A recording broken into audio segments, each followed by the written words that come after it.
So hello friends, एक बार देख लेते हैं 11 मई को हमारी मार्केट किस तरह से क्लोज हुई। और जैसे कि देखो, नरेंद्र मोदी जी का बयान आया और उसके बाद देखा दोस्तों मार्केट में जो एक नेगेटिव है, मतलब जो गैप डाउन खुला। अब देखो निफ्टी जो था वो 307 पॉइंट जो है क्लोजिंग पे बंद हुआ, 23,815 पे बंद हुआ। 24,174 पे दोस्तों ये प्रीवियस क्लोज था। और जो कल ओपन हुआ डायरेक्ट ये 23,900 के करीब, 23,900 समथिंग के करीब ओपन हुआ, 24,000 से नीचे ओपन हुआ। तो ऑलमोस्ट गैप डाउन कल ओपनिंग हुई, 360 पॉइंट गिर के ये बंद हुआ। इसी तरह से सेंसेक्स में देखेंगे तो 1312 पॉइंट जो है गिर के बंद हुई। निफ्टी बैंक 870 पॉइंट और निफ्टी मिड कैप जो है दोस्तों 652 पॉइंट गिर के बंद हुआ। अभी देखो ये काफ़ी क्रूशियल स्टेज पे है, 23,800 एक अच्छा खासा इसका सपोर्ट है, वहाँ उसके आसपास ट्रेड कर रहा है। और आज देखेंगे कि किस तरह से मार्केट ट्रेड करती है।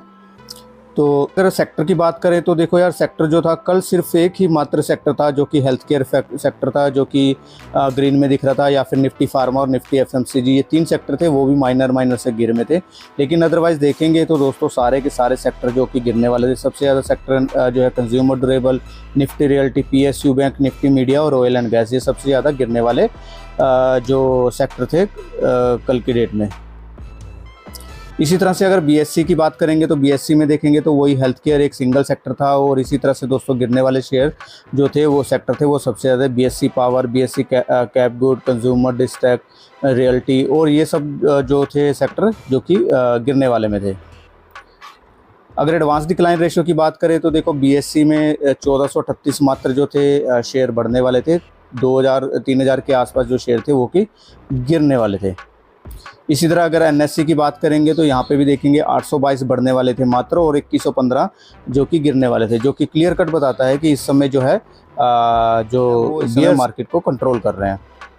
अगर निफ्टी 50 की बात करेंगे दोस्तों, टॉप गेनर में तो टाटा कंज्यूमर, इसका रिजल्ट आया था कल। मैक्स हेल्थ केयर, जैसे कि हमने लास्ट अपनी वीडियो में बात करी थी, जिसमें कि हेल्थ केयर सेक्टर है जहाँ पे कि आपको नज़र रखनी चाहिए, एक नया ब्रेकआउट आता हुआ नज़र आया। कोयल इंडिया, सन फार्मा, एचयूएल, ये जो थे टॉप गेनर थे कल की डेट में।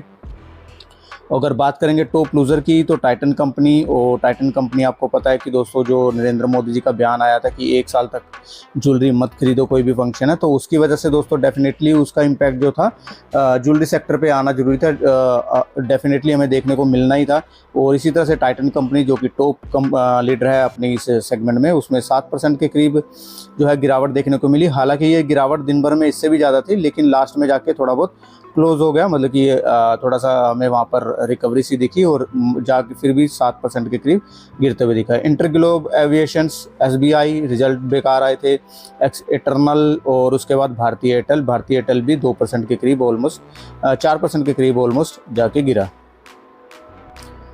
अगर 52 वीक लो की बात करेंगे तो दोस्तों इस सिचुएशन में भी 52 वीक हाई पे कुछ जो स्टॉक्स जो ट्रेड कर रहे थे वो थे 90 टाटा कंज्यूमर, और उसके बाद सन फार्मा, ग्रासिम, नेस्ले, अपोलो हॉस्पिटल, ये जो टॉप स्टॉक थे जो कि 52 वीक हाई पे इस सिचुएशन में भी इस समय खड़े थे। 52 वीक लो की बात करेंगे तो इस समय कल की रेंज में कोई भी नहीं है। अगर हम बात करेंगे निफ्टी 500 यानी कि बड़ी बास्केट में बात करेंगे तो वहाँ पर टॉप गेनर थे ज़ीइंफो, एफएल, 3i, और ये ऑलमोस्ट 10% के करीब ओपन था, हालांकि 8.7% के करीब जो है बढ़ के बंद हुआ।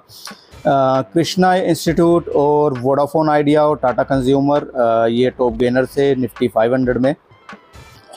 टॉप लूज़र की बात करेंगे तो यहाँ पर अर्बन कंपनी, कल्याण ज्वेलर्स, एबीबी इंडिया, तेजस नेटवर्क, ब्लू डार्ट, ये जो कि गिरने वाले शेयर्स थे। 52 वीक हाई की बात करेंगे तो देखो टाटा कंज्यूमर है, एथर एनर्जी है, HFCL है, और HFCL देखा कि हमने दोस्तों काफ़ी एक हफ्ते से, मतलब कि 1-2 हफ्तों से काफ़ी फास्ट चल रहा है, 87-80% के करीब ऑलरेडी ये भाग चुका है। विजय डायग्नोस्टिक, लोरस लैब, और जैसे कि हमने बात की हेल्थ केयर और फार्मा, तो उसके सेक्टर्स हमें यहाँ पर गेन करते हुए दिखे हैं। तो ये 52 वीक हाई के स्टॉक्स थे जो कि कल ट्रेड हो रहे थे 52 वीक हाई पे। बड़ी बास्केट में 52 वीक लो पे कोई भी शेयर इस समय नहीं। अब दोस्तों अगर एक बार ग्लोबल इंडाइसिस की बात कर लेंगे तो देखो गिफ्ट निफ्टी अभी है 56 पॉइंट गिर के जो इस समय ट्रेड हो रहा है, 23,730 के करीब आसपास मार्केट इस समय ट्रेड हो रहा है। बाकी जब हमारी मार्केट खुलेंगी तो देखेंगे कि उसका इम्पैक्ट क्या आता है और क्या किस तरह से दिखता है। हालांकि गवर्नमेंट की तरफ से भी कुछ आए हैं कि भी आपको पैनिक करने की जरूरत नहीं, लेकिन जिस हिसाब से स्टेटमेंट्स आ रही है गवर्नमेंट की दोस्तों, उस हिसाब से यहाँ पर लोगों के अंदर एक थोड़ी सी पैनिक है, डर है कि आखिर इकोनॉमी में कुछ तो होने जा रहा है, जो कि कुछ तो है जो कि इकोनॉमी को इस समय इम्पैक्ट कर रहा है। डाउ जोन्स फ्यूचर्स की बात करेंगे तो दोस्तों इस समय जो है 50 पॉइंट लो में ट्रेड हो रहा है। निक्केई है 542 बढ़ के बंद हुआ है। हैंग शेंग है और ये शंघाई है जो कि ग्रीन में बंद होते हुए दिखे। कमोडिटी की बात करेंगे तो देखो गोल्ड यूएसडी है जो इस समय 4732 के करीब इस समय ट्रेड हो रहा है। हालांकि कल हमें गिरावट देखने को मिली थी। यूएसडी क्रूड की बात करेंगे तो 98 के आसपास इस समय ट्रेड कर रहा है। और इस समय आपको मालूम है कि दोस्तों जहाँ पर जो इंडिया के लिए सबसे ज़्यादा दिक्कत वाली बात यहीं पर ही है कि यहाँ पर एक तो यूएस का डॉलर बढ़ रहा है और दूसरा यहाँ पर ऑयल्स का प्राइस बढ़ रहा है। देखो यह ब्रेंट क्रूड ऑयल 104 के ऊपर 100 के ऊपर इस समय ट्रेड कर रहा है। गोल्ड M6 की बात करेंगे तो फ्लैट ऑलमोस्ट 1% के ऊपर ट्रेड कर रहा है इस समय। और सिल्वर की बात करेंगे तो सिल्वर कम से कम ऑलमोस्ट 7% के करीब हमें यहाँ पर गेन होते हुए दिखा।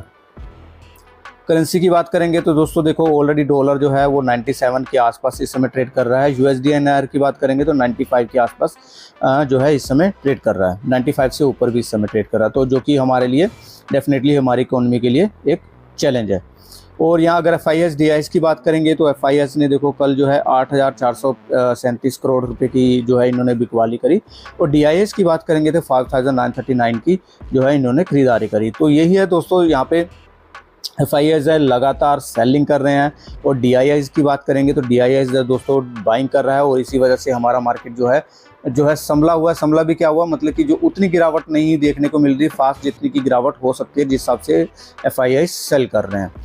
तो ये है दोस्तों मार्केट का जो कि कल ट्रेड होते हुए दिखे। आज हम देखेंगे कि मार्केट इस समय क्रूशियल स्टेज पे इस समय जो है ट्रेड कर रहा है और क्या इम्पैक्ट आएगा, किस तरह से ट्रेड करता है। हालांकि देखो मार्केट में इस समय जो सेंटीमेंट्स हैं दोस्तों वो बिल्कुल नेगेटिव बने हुए हैं।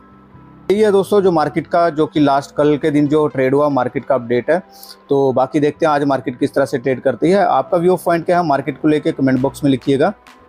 और काफ़ी सारे रिजल्ट्स भी आ रहे हैं, काफ़ी शेयर्स, जैसे कि हमने बात किया था कि लास्ट टाइम मैंने अपनी एक वीडियो बनाई थी जिसमें बताया था कि देखो निफ्टी फार्मा हेल्थ केयर आपको ये स्टॉक देखने चाहिए। निफ्टी फार्मा में नया ब्रेकआउट आता हुआ दिखा सेक्टर में। निफ्टी केमिकल का सेक्टर्स भी है, आपको उस पर भी नज़र रखनी चाहिए। तो मिलते हैं दोस्तों अब कल एक नई वीडियो में। टिल देन बाय बाय, जय हिंद।